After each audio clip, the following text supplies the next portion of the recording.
What is happening, y'all? I am back. I know y'all have been waiting for me to do some videos. I'm sorry I haven't been posting the way I want to. I would love to get more videos out to you guys. Um, just been having a lot of family issues, but we're not here to talk about that. We're not here to talk about that. What we are here today to talk about, Last Jedi is right around the corner, and there are a couple of things I need to address. Well, oh boy. Yeah. Last. I'm here to talk about Last Jedi. Now, I highly doubt I did a video on it because that was at the time when I could not post regularly, like at all, like little to like no videos, like at all. And I am a here's okay, let's put this out there. I hate The Last Jedi. I hate it with a passion. It is very underwhelming. It really disrespects many different characters. And let's start with the first. Let's start from the top, work our way down to the bottom on things that I absolutely hate. Now, number one is character development. And this one seriously does not do a great job on character development. It doesn't. It's one I extremely hate. That's one thing I extremely hate about. Is number one, there's a lot of the characters, they turn into shells, you know? In Force Awakens, they were more they were starting them off, and I was like, okay, all right, some of these characters I can like kind of relate to, mainly Finn, because there are a lot of things that Finn does. It's like, yeah, that's me. That's definitely me, unfortunately. But I mean, you would expect for the sequel to that film there would be some growth. You know, they would expand these characters. Nope. No. There's none of that in this, as a matter of fact. It really just, number one, Finn turns into nothing but he's just bland. He's very bland in this movie. They bring in some new characters. What was her name? Little Asian girl. I don't even remember her name because she was that irrelevant to the story. And they tried doing some type of love interest there. Where it's like, okay, you. Oh God, jeez, I'm dying. You already tried setting out with Finn and Rey. Why are we going to this? What sense does that make? It makes little to no sense whatsoever. If you put in all that work to build that up, continue on with it. Don't just be like, you know what? I don't like that. What? And oh man. Well, the main course for this is just build up. Because I'm going to do a rant in like the next 5 minutes. I'm going to try to get most of the other stuff that I hate, out of the way. I'm just going to try to speed through those. The other things that I hate about the movie is that the First Order is not intimidating in the least bit. And that's what's very disappointing because, it's coming out of the ashes of the Empire. And this right here, they're just nowhere near intimidating. Like, if you saw them coming out, it'd just be like, okay, what do you want? Like, and number one, like, and this is still relevant to the First Order, Kylo Ren is... You should have just left his mask on. Why did you have to destroy the mask? The mask was the most intimidating thing that he had about him. Because when you get to the core of him, it's nothing. He is nothing like his grandpops. He is...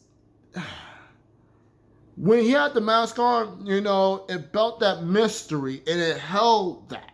It made it like, wow. So they're talking about the Skywalkers and he's somehow related to them.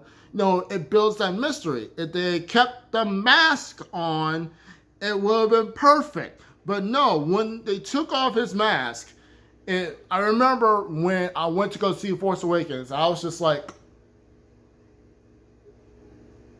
seriously? This is who the big bad is now. Really? Like, there's nothing intimidating about him. What made Vader intimidating wasn't because he was messed up behind that mask. It was because he had a presence. Kylo Ren had somewhat of a presence in the beginning of the movie. Until they took it off, it was just like, there's nothing scary about you. All you do is go off in a big, giant temper tantrum. That's all that you do. No restraint, none of that. And it's... I really wanted to like Kylo Ren.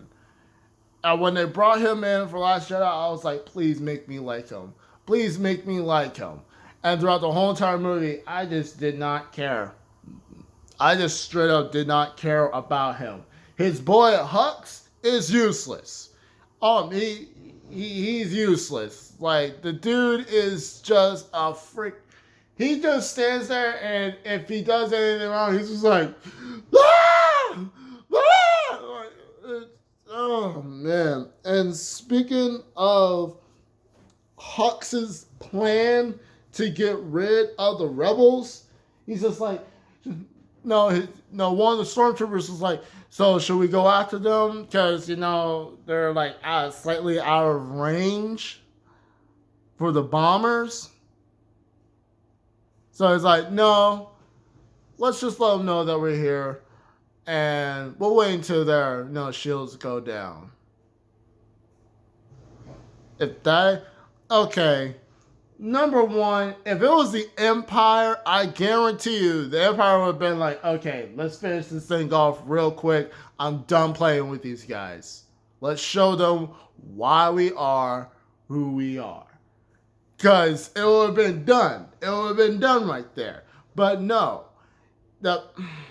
I'm trying to save all of this for my rant. I'm trying so hard. Because the core of the problems is directed to one person. It's one person that I have extreme disliking of. But anyway, the First Order, there's nothing intimidating about them. They lollygag around. They're just... Like, you want to talk about a watered-down empire? That's what the First Order is. It's a watered-down empire. And there's nothing to them. There's nothing. Now, let's get to... Well, and we're still on the First Order, technically speaking. Snoke. They built him up, saying, like, this guy is, like, more powerful than Palpatine. That I was cool with. I was like, oh, shoot, this guy. And when you see his face, and then the fact that it is done by Andy Serkis makes me love it even more, because I am a huge fan of Andy Serkis. I love that man to death. He has literally the greatest underrated trilogy of all time. And the one I'm talking about is Planet of the Apes. It is so underrated, it's ridiculous. It drives me nuts. But anyway, we're not here to talk about that.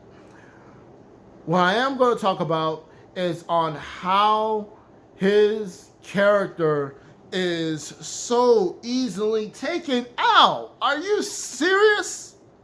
You take him out that quick. Because he's going through this whole entire monologue talking about, like, you can't turn Kylo. That, I sense his every thought. I could feel him turning the lightsaber, and he dies by a lightsaber that's sitting at his side.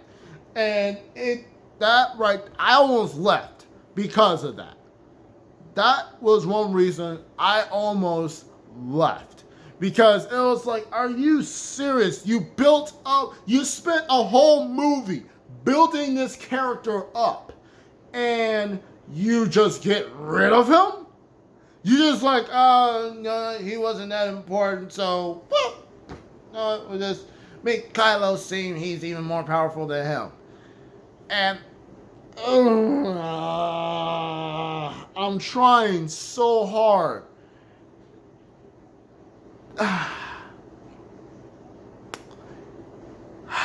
Okay, composure. All right, another thing that I have issues with. We're done with the First Order part. We're done. That part, we're done. The things that the other parts that I have issue with, it's not just the villains I have an issue with. I have problems with the main protagonist, Rey. Now, from Force Awakens, I was really interested in her story. If they would have explained her more, I wouldn't be on the offensive side on saying that she's not a great hero. Because the reason why I'm saying that is because everything comes so easy to her. Why is this the case? If they would have explained it in Last Jedi, I would have been able to be like, okay, I understand that. No, because we've all seen the Skywalkers, they have a very strong connection with the Force. The Yodas have a very strong connection with the Force. And I was having this conversation with my mother, because she's a huge Star Wars fan. And she was like, if you're not giving Rey that, because Rey is able to do things so effortlessly with the Force. And when she was asking me, she was like, so what about Baby Yoda? And I was like, okay, now let's get this out of the way. The reason why I give Baby Yoda a pass, because they have shown that the Yodas, whatever the species name is, I haven't found out what the name is anyway, but I'm just going to call them the Yodas. I'm just going to call them that.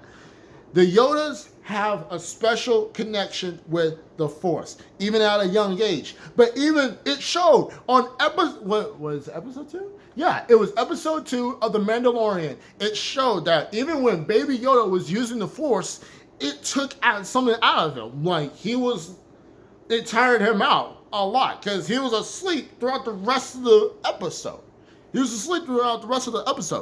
So it showed that, yes, he can, do a little, he can like lift up the, whatever the thing is, the bull or whatever, but he was struggling. He was struggling to like hold that thing. Now, with Rey, I would accept it so much more if they would explain it. If they would have just explained it, I would suck it up. But they didn't. They were just like, oh, she has no family. Like, there's nothing. Now, initially, I'm thinking, oh, shoot. I'm thinking, is she a clone? Because if any of y'all have played Star Wars Force Unleashed, it showed that Starkiller was a clone of his former self. So if they would have led off with that, I wouldn't be pissed. I would not have been. Because if she was a Star Killer, I would understand that completely. Because the Star Killers are also those who have a special connection with the Force. I wouldn't have an issue with it. But to say that, oh, she's just an anomaly, she just has it. No, I'm not buying that. I'm not going to.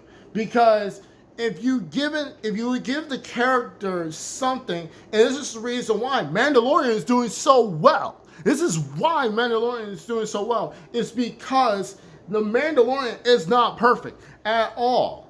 He is not perfect at all. He gets his tail handed to him a lot. And it shows, humanity. It shows you can relate to this character because he's not on top of things. Why do you think Die Hard was such a great film? Because it showed that the protagonist was not always on top of things, that he struggled, that he had morals, that he ugh, it showed that he was not, how can I say it?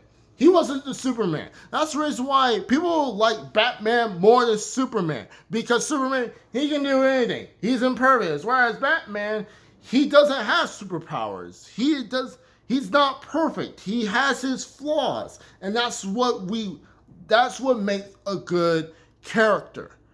Whereas with Rey, it's none of that.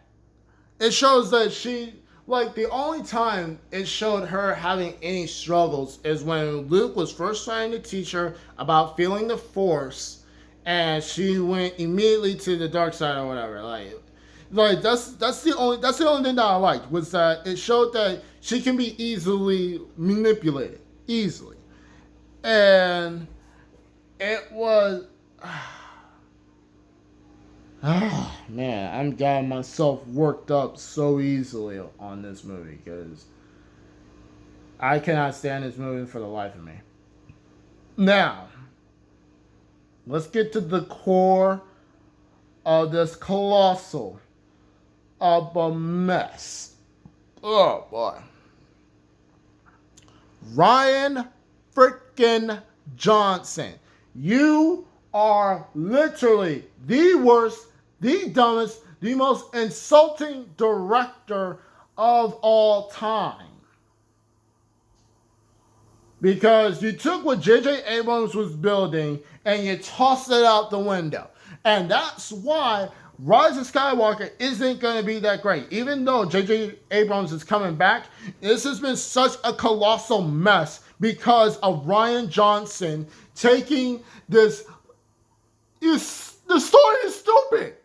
There's nothing intelligent about the story. The story is dumb in so many ways. It devalues the heroes. It devalues the villains. Nothing, like the villains are so just.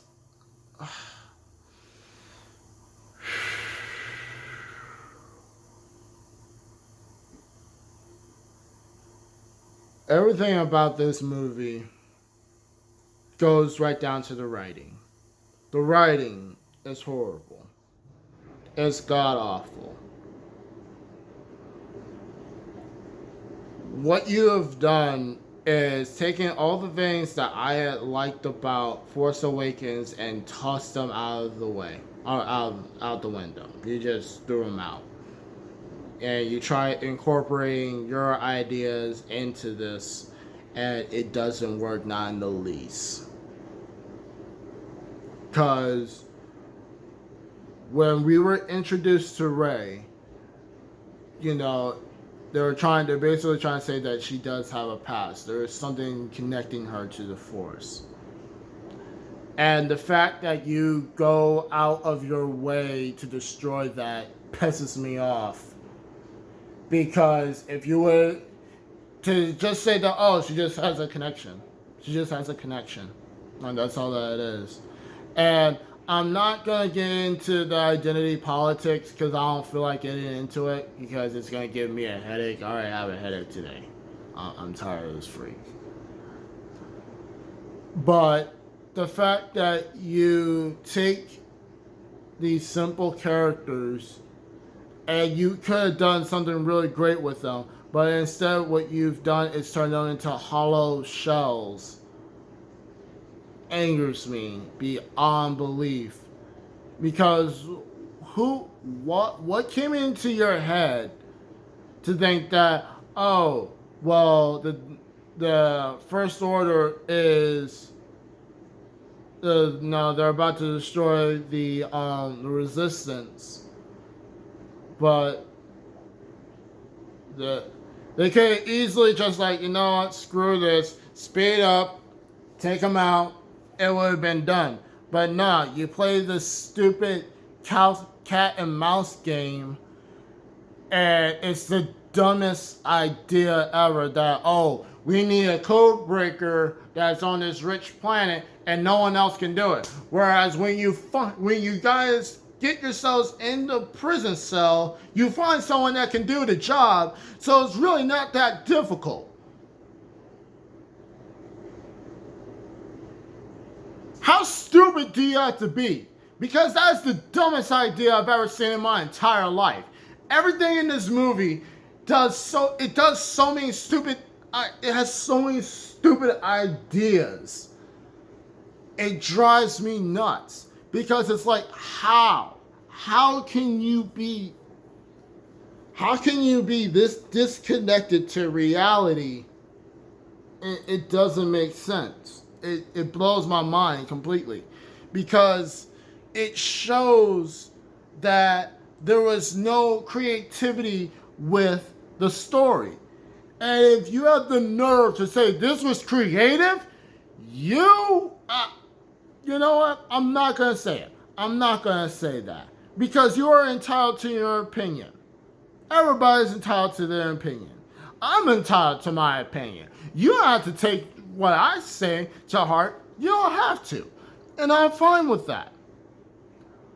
But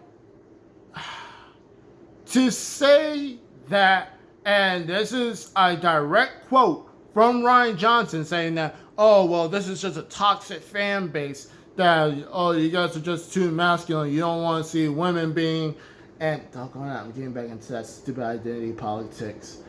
And I don't have that amount of time to talk about it in this video. I'm trying to keep this video, at least, I got like another 4 minutes on this video. The writing is horrible for this film. It really is. I get worked up so easily on it because it showed that they have no idea what they're doing with these characters. There's no set goal. There's none. It's just, oh, we'll go wherever we want to go. We'll just do it. It blows my mind on how the fact that someone was able to misuse and waste the time of Andy Serkis. It blows my mind. It seriously blows my mind. Because they could have done something really cool with Snoke, but instead, they're like, oh, no, he's worthless. Let's just kill him. And there's so many bad ideas that was done in this movie that it drives me nuts. And the fact that, the last 5 minutes of Force Awakens, it showed, yeah, Luke is back. Oh, wait, next movie, we're just gonna kill him. Screw you, Rian Johnson. Screw you.